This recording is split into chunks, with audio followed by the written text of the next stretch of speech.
You know, every living thing has this incredible story written inside of it, right? In its DNA.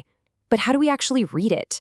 Today, we're going to break down the amazing journey from a single biological sample to a world-changing scientific discovery. So it all really boils down to this one fundamental question. When you have a biological sample, maybe a drop of blood or a tiny piece of tissue, how in the world do you read the genetic story that's written inside? I mean, with 3 billion letters in the human genetic code, it's not like you can just pop it under a microscope and read it like a book. No way. You see, the real challenge in modern biology isn't just getting the information, it's dealing with the absolute flood of it. We're talking about every single experiment generating a mountain of raw, messy, noisy data. The real trick, the real genius, is finding that one clear, crucial message that's hiding inside all of that noise. So let's back up a little. Where does all this data even come from in the first place? Well, it all starts with this revolutionary technique that lets us take the tiniest fragments of genetic material and amplify them. Okay, the hero of this first act is a technique called PCR. That stands for polymerase chain reaction. And honestly, this is a total cornerstone of modern molecular biology. Its genius lies in its sheer power and really its simplicity. The absolute best way to understand PCR is to think of it like a genetic photocopier. Seriously, imagine you've got one single page from a massive library that you desperately need to study. PCR takes that single page, a tiny fragment of DNA, and in just a few hours, bam, it makes millions, sometimes even billions of identical copies. This is the process that makes the invisible visible. It gives scientists enough material to actually analyze. Okay, so you've made all those copies, you've run your experiment, and now you have your raw numbers. But like we said, that's just a mountain of data. To make any sense of it, you need a seriously powerful organizational tool. And this is where specialized software comes in to tame all that chaos.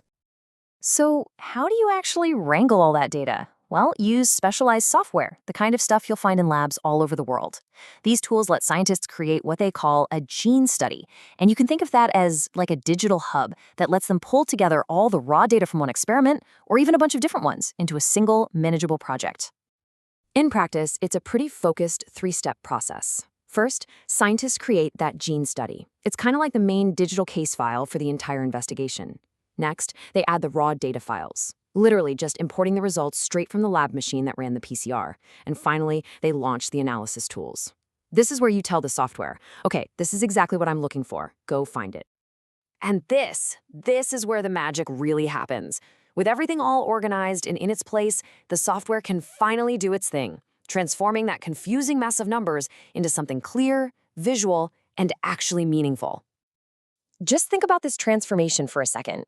You start with the raw output from the machine, and it is just a flood of numbers. It's basically statistical noise that is completely impossible for a human to interpret just by looking at it.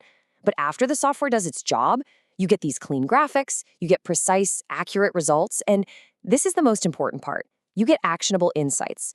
The software has found the signal hidden in all that noise. So we've gone through a lot of technical stuff. But why does all of this matter?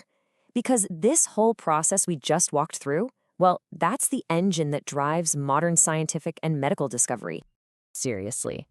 Every time you hear about scientists tracking a viral outbreak in real time, or developing a new diagnostic test for a genetic disease, or some huge breakthrough in personalized cancer treatment, this is the journey that happened behind the scenes.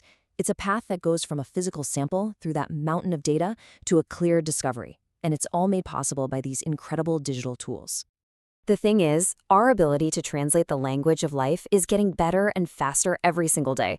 So as these tools become even more powerful, you just have to wonder, what currently unsolvable mysteries of biology and medicine are we going to finally crack open next? The possibilities are truly endless.